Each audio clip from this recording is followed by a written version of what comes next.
What's going on, guys? What's going on? I gave you the 2 slaps, man. It's a good day. It's a good day. Blizzard. How many of you people enjoy Blizzard? There is millions of fans that they love Blizzard. You know, from WoW fans to Overwatch fans to Hearthstone fans.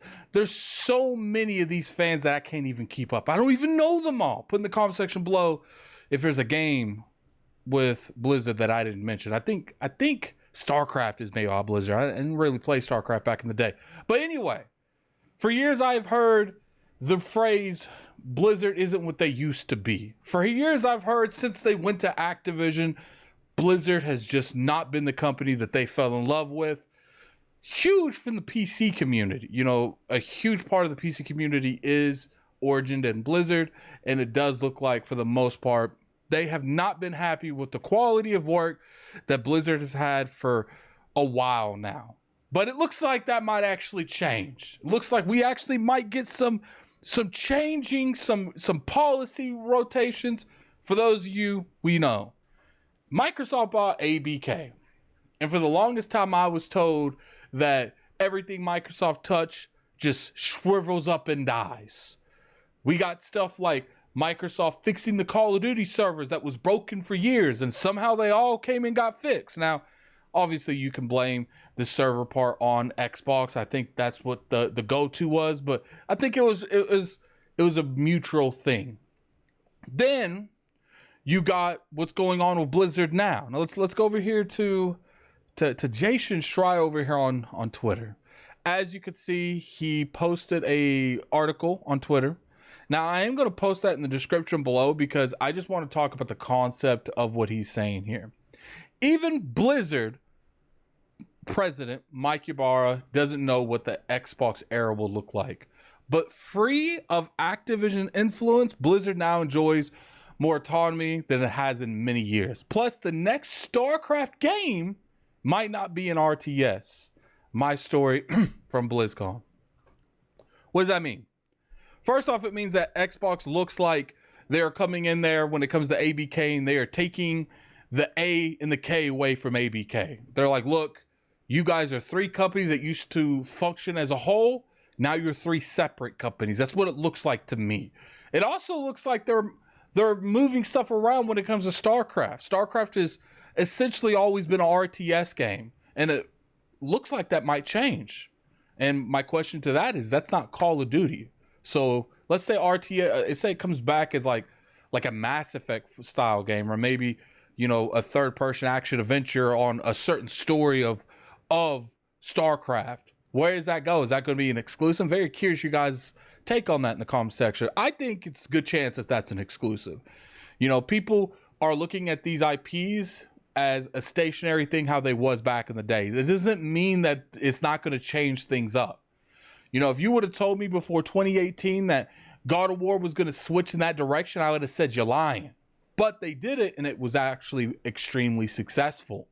So that doesn't mean that that stuff can't happen with a vast majority of IPs that Activision Blizzard, not necessarily King because they're more mobile focused, but I'm sure they got some stuff as well. That could happen with these companies. We can see a vast amount of exclusives or just really good games from the platform. It doesn't necessarily mean if they're going to be exclusive or not. I don't know. Only time will tell. They are doing this a little bit different than they did Bethesda. Bethesda, we kind of knew right then and there what was going on. It feels like they're kind of staying away from that conversation right now. I'm very curious why they're staying away from that conversation. We'll find out sooner rather than later, I would assume. I think once a little bit of time goes by, they'll be more a little open with that conversation. But anyway, what's interesting here is Mike Ybarra, to my knowledge, for a while, he left Xbox. I was always curious if he had a little bit of bad blood with Xbox, in particular Phil Spencer, because at the time, that was his boss. Now, with people like Rob Ferguson leaving, Mike Ybarra has been gone.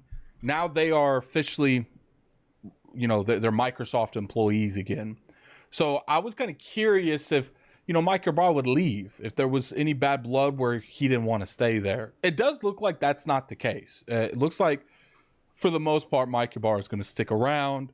I would assume as long as they don't overreach too much, he will be the president of Blizzard. It's his favorite studio. You know, I would say that he has helped Blizzard reverse some of the things that's going on. You know, he even said Phil Spencer wants them to be more of an independent studio like they used to be.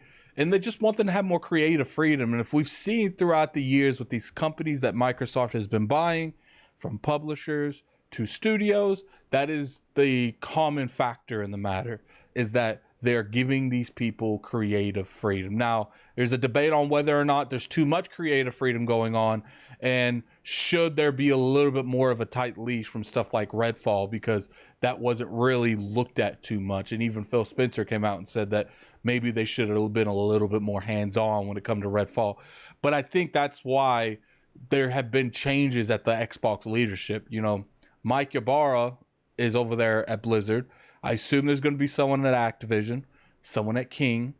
You know, they put Matt Booty over pretty much the entire ZeniMax studio. And I know he's technically still over the Xbox games, but to me, I think it's just a transition period until Sarah Bond gets really up to date with the day-to-day jobs for that. Because it's like, that's a lot of work for Matt Booty. And it's like, if you're over, you know, the ZeniMax studios, and to make sure that the quality of those games are kept up, then are you going to be able to maintain all of the Xbox studios with the ZeniMax studios? Because that's a lot of studios. I'm curious if they, you know, maybe bring someone else on to help him, or they're going to like split the roles and give them to Sarah and him. I'm curious on that. But, you know, I think this is good, man. You know, for the longest time on this channel, I have been screaming from the top of my lungs that Microsoft is doing better with these studios. Microsoft is making a better gaming industry. You know, a lot of the studios that they bought from Bethesda would have just been disassembled after a certain amount of time, because even Bethesda came out and said that they couldn't afford to go on the way they were for very much longer. So, you know, if Microsoft wouldn't have bought Bethesda, I think some of these studios would have just closed down. Now, does that mean that would happen to Activision, Blizzard, or King? No. But I think we can all agree that it's better to go this direction, because I didn't really see anything different ABK was doing, than to go the direction where they were going to continue to, you know, throw out more and more Call of Duty games every year. You know, I think there's a better chance that Microsoft and Xbox are taking the reins in some way, shape, or form with Activision, that you might see some of those studios be freed up, then Bobby continuously taking over and staying in control. And I don't think nothing would have changed, but I think there's chances things will change now since leadership has changed. But anyway, put in the comment section below what you guys feel about this. I'm very curious your guys' opinion. Do you think that when it comes to stuff like this, I personally think Blizzard is going to be a key staple for Microsoft. They're going to do a lot of things, not just in Xbox and PC. Keep in mind, Microsoft's been trying to get into the PC market.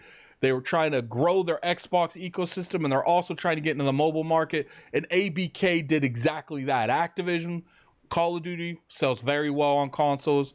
Blizzard does very well on PC, and King is like one of the lead ship holders when it comes to mobile. So this deal was perfect for Xbox and Microsoft. I'm just curious to see how they do this going forward. But anyway, put in the comment section below. I'm very curious your guys' opinion on this.